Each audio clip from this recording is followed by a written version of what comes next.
begin this third week of Advent and continue our meditations on the life of St. Joseph and what we can learn from that, I'd like this week to focus in on the idea of humility. Out of the Holy Family, St. Joseph's the one that often gets overlooked. There's an old joke out there that, we all live with people we think who are perfect, but St. Joseph actually did. Mary and Jesus rather, were without sin. They were the only perfect people who've ever walked this earth. And Joseph had to live with them. And Joseph didn't do that begrudgingly or as a sense of obligation. Joseph embraced that wholeheartedly. And even though he may not have been sinless like our Blessed Lady and Jesus, St. Joseph was part of that Holy Family, and he practiced humility. Not only in being the kind of behind-the-scenes guy who didn't always need to be in the spotlight, but Joseph was the provider. Joseph was the person who took care.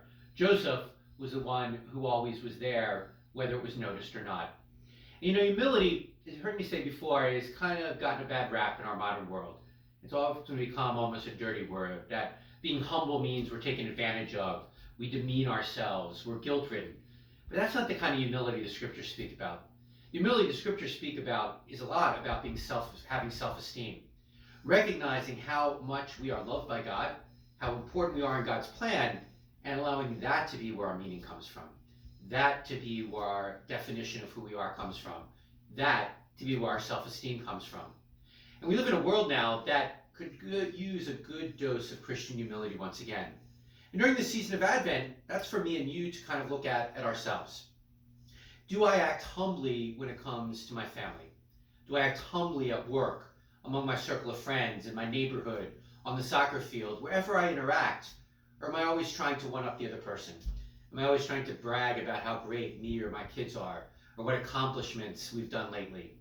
There's a little bit of that need for affirmation in all of us, but Advent calls us to refocus that.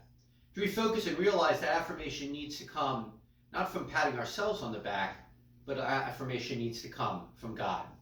And I think St. Joseph had a great, powerful understanding of that. You and I could learn from him. St. Joseph didn't need to be in the spotlight. He let Mary and Jesus do that. St. Joseph didn't need to be the one whose words were recorded for prosperity. He let Jesus and Mary do that. St. Joseph realized his important, unique, and powerful role as the one entrusted to be the caregiver of Mary and Jesus, and that's where his self-esteem came from. That's where his meaning, that's where his joy came from. And my friends, that's what true healthy humility can really look like. Recognizing how great we are and loved in the eyes of God, competing for other people's affirmation because we have what we're looking for already in our hearts.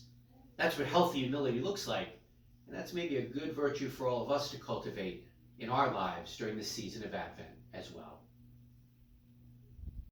As the darkness